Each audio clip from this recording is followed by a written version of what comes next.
सादर जय जिनेंद्र। चंदन सा आदर कुमकुम सी आस्था, चंदन सा आदर कुमकुम सी आस्था, पुष्पों का प्रेम और शब्दों का समर्पण लेके सर्वप्रथम हम गुरुवर को नमन करते हैं और हमारे यहाँ विराजित सभी आत्माओं के सादर जय जिनेंद्र। मोह समस्त व्याधियों की जड़ है। ऐसे चारित्र मोहनीय कर्म को सर्वस्व करके आप संयत पद पर मुमुक्ष आत्माएं जो आगे बढ़ रही हैं उनके लिए हम लोग कुछ प्रस्तुत करने जा रहे हैं। कुछ भी बोलते क्षमा पहले। सबसे पहले हम आपको मैं जो सरल भाषा में बात करूंगी ताकि हम जल्दी से कनेक्ट हो जाएं। गर्भ संस्कार से हम लेंगे। इसके लिए मैं ऐसे कहना चाहूंगी कि विज्ञान ने बहुत तरक्की की है, पर जहाँ विज्ञान खत्म होता है वहां से महावीर का केवल ज्ञान शुरू होता है। तो Jainism is beyond the science. जब जीव गर्भ में आता है तभी से उसे ज्ञान प्राप्ति हो जाती है। इसका उदाहरण है भगवान महावीर, और ऐसा ही कुछ हुआ हमारी बहन आशा जी के साथ में। तो हम देखते हैं।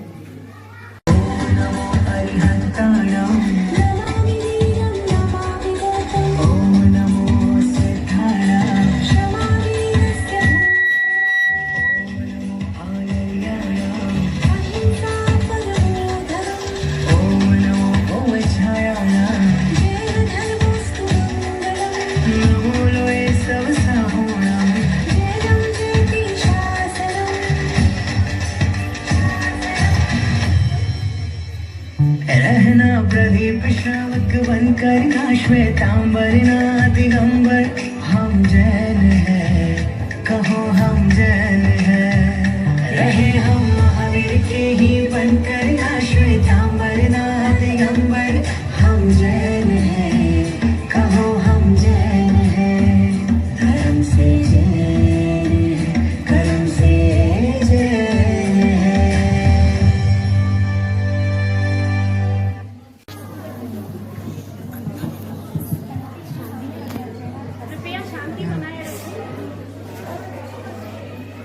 ये लो आशा, कुछ खा लो। जी भाभी जी। और बताओ तबीयत कैसी है? हाँ भाभी ठीक है। क्या कर रही हो? भाभी जी मैं स्वाध्याय कर रही हूँ, मेरा मन इसी में ही लगा रहता है। अरे ये तो कितनी अच्छी बात है।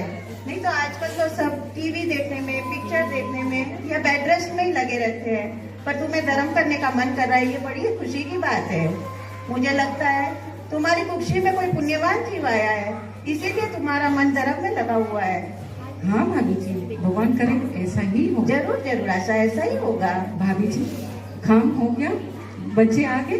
हाँ घर का काम सब हो गया है, उसकी चिंता तुम मत करो, वो मैं और मम्मी जी सब देख लेंगे।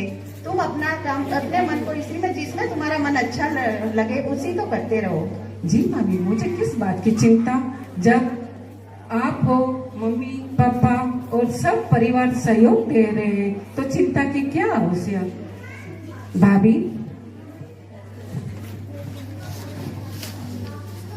भाभी हम कितने लकी हैं कि इतना अच्छा परिवार मिला है। भाभी क्या आप मुझे धर्म सुनाओगे? जरूर।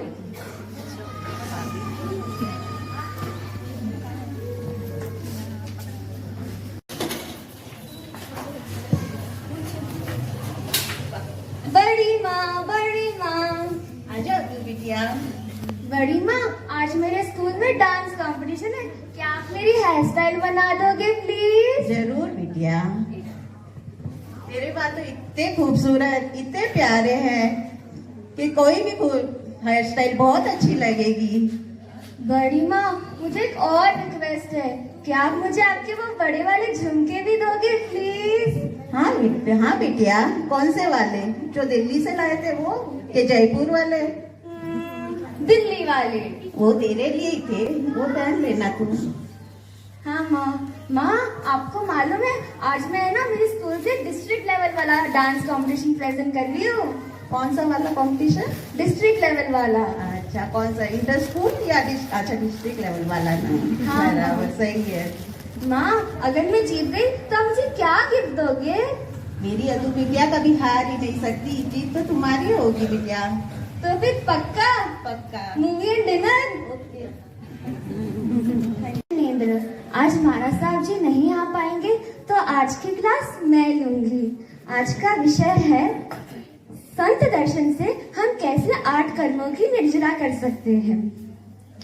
पहला, गुरु भगवंतों के गुणों की चिंता करने से हम हमारे ज्ञानारण्य कर्मों की निर्जरा कर सकते हैं। दूसरा, निंदा छोड़कर दर्शन करने जाना, ज्ञान ध्यान सीखना, इससे हम हमारे दर्शनारण्य कर्म को हल्का कर सकते हैं।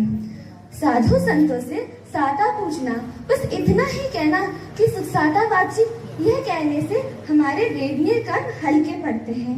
क्या आप सबको समझ में आ रहा है?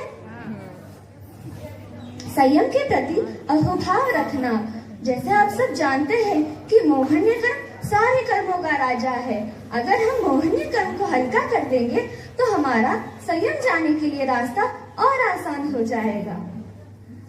संतों की दीर्घायु की कामना करना, उनके लंबे उम्र की कामना करने से हमारा आयुष्य गोत्र की निर्जरा होती है। उनके गुणों की प्रशंसा करना, इससे हमारा नाम गोत्र हल्का होता है। वंदना करने से हमारा उच्च गोत्र का बल और नीच गोत्र क्षय होता है। और आपको मालूम ही होगा कि आखिरी कौन सा है? अंतराय कर। सही। स्वाध्याय में डिस्टर्ब ना करके गोचरी पानी में अगर हम विवेक रखेंगे तो हमारे अंतराय कर्म भी हल्के पड़ेंगे। और अगर मुझसे जिन शासन के विरुद्ध फरुसना हुई हो तो मिच्छामि दुग्धम। जय जिनेंद्र।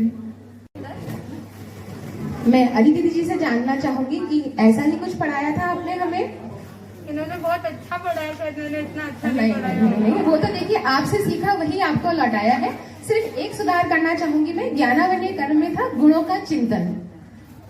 मैंने एक चीज आज जरूर सीखी है कि हम अगर थोड़ा सा समय कुछ मूल्यवान चीज बताते हैं तो यूजुअली ऐसा लगता है कि अपना टाइम छोड़ के उनको बताना करना, बट आज आफ्टर 3.5 years भी अगर इनको याद है तो ये मेरे लिए बहुत खुशी की बात है कि शिक्षाशन के प्रति आप सबके कितने अहोभाव रहे होंगे। एंड मैं ये अपने आगे की लाइफ के लिए एक शिक्षा लेके चलती हूँ कि कभी भी श्रावक श्राविका अगर अपना समय लेकर मेरे पास में बैठेंगे तो मैं उन्हें कुछ ऐसा मूल्यवान सिखा सकूं, ऐसा मैं प्रयास जरूर करूंगी। ये सुनते सुनते यही चिंतन चल रहा था तो मैंने आप सबके साथ शेयर किया। देखिए ये सरलता, देखिए ये आपकी सरलता का एक और उदाहरण हमारे सामने आ गया। मात्र संत दर्शन से कर्मों की निर्जरा।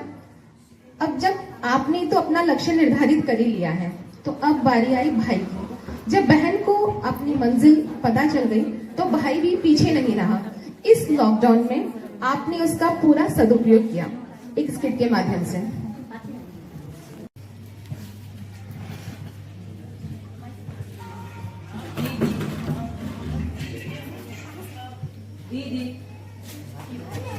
दीदी मेरा आओ बैडमिंटन खेलते हैं, मेरा टूर्नामेंट आने वाला है। हाँ नमन खेलेंगे। हाँ नमन खेलेंगे, पर पहले बैठो तो सही। पहले हम थोड़ा स्वाध्याय कर लेते हैं। हाँ, अब क्या पढ़ रहे हो? मैं आस्था के अर्पण, तुम्हें मालूम है आचार्य विजयराज जी महाराज साहब का जीवन चरित्र पढ़ रही हूँ मैं, और तुम्हें भी सुना देती हूँ। हाँ। तुम्हें मालूम है आचार्य विजयराज जी महाराज साहब ने बचपन में जब दीक्षा ली थी तब से उन्होंने ड्राई फ्रूट्स और फ्रूट्स का भी त्याग कर दिया था। क्या कह रहे हो दीदी? कितनी बड़ी बात है, मैं तो छोड़ ही नहीं सकता। बड़ी बात तो है, उनका चरित्र है ही इतना प्रभावशाली। हाँ, आप बिल्कुल सही कह रहे हो।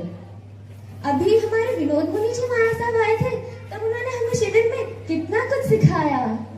हाँ, वो तो मेरे जीवन की पूंजी थी है। हाँ, और हमारे ज्ञान की वृद्धि भी कितनी हुई थी। मेरे को तो उनके सानिध्य में रहना बहुत ही अच्छा लगता था। हाँ, हम सबको बहुत अच्छा लगता था। नमन हाँ लक्ष्य, चलो बैडमिंटन की प्रैक्टिस करते हैं, टूर्नामेंट आने वाला है। हाँ दीदी मुझे कहानी सुना रही है। What story? The tournament is coming up and you're listening to a story here. Yeah, once I complete the story, I'll surely come. You also come. छोड़ो मुझे। तू तू भी तेरी दीदी के जैसे दीक्षा लेना चाहता है? वही ना, दीक्षा ले लूंगा। संयम भी मेरा फेवरेट है और बैडमिंटन भी। अगर मैं दीक्षा लूंगा तो मेरा नाम ली मुनी रखूंगा, वो मेरा फेवरेट प्लेयर है। ठीक है, तेरी मर्जी, जो करना है वो करो। जानकारी थी उस हिसाब से ही हमने किया। अगर कोई भी भूल चूक हुई हो तो मैं पहले क्षमा चाहूंगी। अब आपको लग रहा होगा कि ऐसे बैडमिंटन में भाव आ सकते हैं, खेलने में बहुत अच्छा प्लेयर है और उसे ऐसे भाव आ गए। आप लोग कोई भी कह सकते हैं कि ऐसा हो सकता है? मानेंगे? क्या ये आसान होता है? नहीं। यह देखिए, ये जो विरक्ति होती है, इतनी अल्पायु में जिस तरीके के भाव आते हैं, ये बिल्कुल भी आसान नहीं है। और आसान क्या नहीं है? आसान ये भी नहीं है इन वीर माता पिता के लिए जो अपने बच्चों को एक क्षण में आज्ञा दे दें। तो मैं आपके सामने एक सीन के द्वारा बताना चाहूंगी कि उन्हें कैसे कैसे सवालों का जवाब देना पड़ता है। 1 मिनट मैंने जब ये बोला, बस 2 मिनट का आप लोगों को टाइम दूंगी। जरूर इस पे चिंतन जरूर करिएगा, कभी मौका आए तो ना मत करिएगा। ऐसे होते हैं दृढ़ संकल्पी माता पिता, पर क्या हम उनका ऋण कभी ऋण कर सकते हैं? जब माता पिता ने आज्ञा दे दी तो क्या हम उनके ऋण से ऋण हो सकते हैं? नहीं हो सकते। सिर्फ हम अपने भावों की अभिव्यक्ति कर सकते हैं।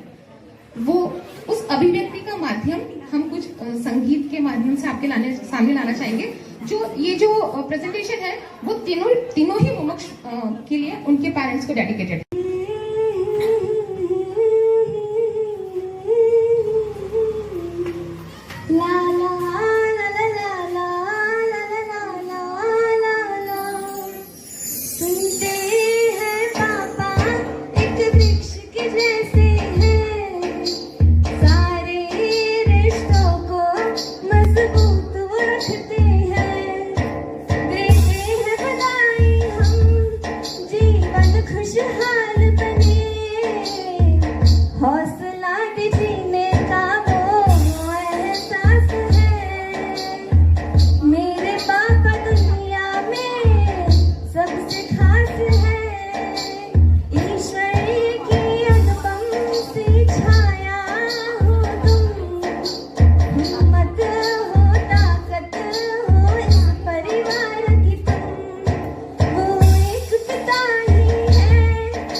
लेकिन बच्चों की खुशी के ऊपर उनके लिए कुछ भी नहीं होता है, चाहे वो संयम हो या सांसारिक कुछ भी हो। तो अब कुछ हम समर्पित करना चाहेंगे माताओं को। अगर चित्रा जी की मम्मी भी इधर ही है ना, सभी यहाँ विराजित जो भी मुमुक्ष भाई बहन इन फ्यूचर होने वाले हैं उनकी भी माताओं के लिए और यहाँ विराजित माताओं के लिए भी।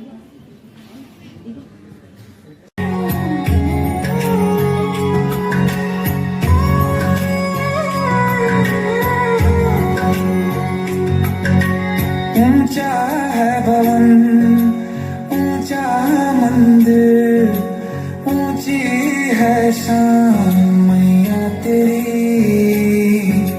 चरणों में झुके बादल भी तेरे, पर्वत पे लगे शैया तेरी। हे काल रात्रि है कल्याणी, तेरा जोड़ धरा पर कोई नहीं, बराबर कोई नहीं, तेरी ममता से जो गहरा हो ऐसा तो सागर कोई नहीं, मेरी माँ के बराबर कोई नहीं।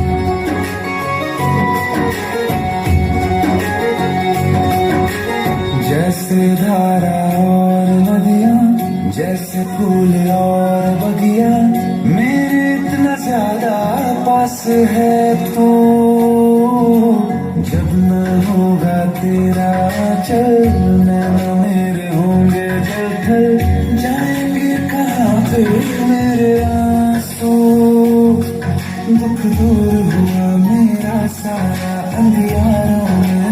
का तारा, नाम तेरा जब भी है पुकारा, सूरज भी यहाँ है, चंदा भी तेरे जैसा उजागर कोई नहीं, मेरी माँ के बराबर कोई नहीं, मेरी माँ के बराबर कोई नहीं। ये काल रात्रि है कल्याणी, तेरा जोड़ धरा पर कोई नहीं, मेरी माँ के बराबर कोई नहीं, मेरी माँ के बराबर कोई नहीं।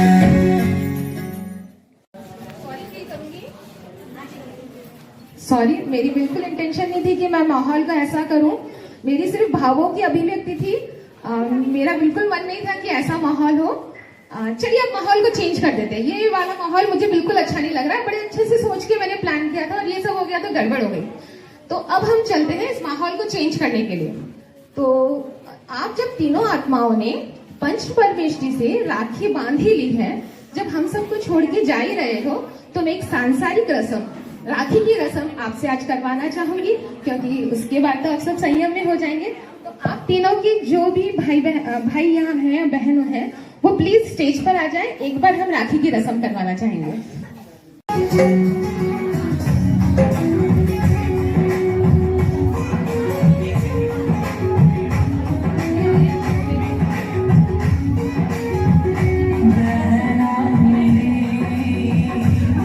विवेक जी प्लीज स्टेज पर आए।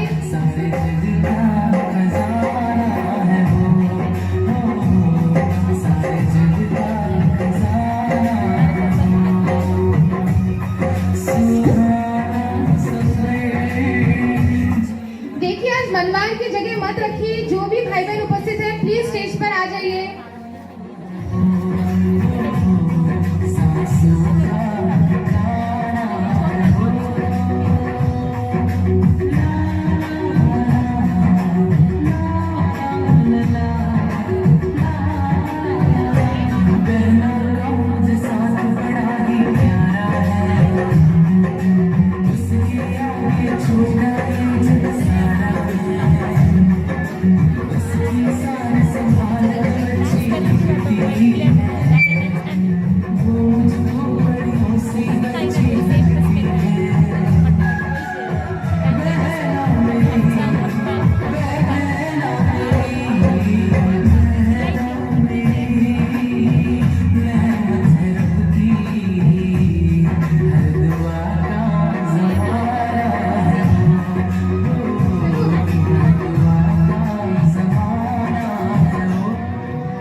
देखिए बहुत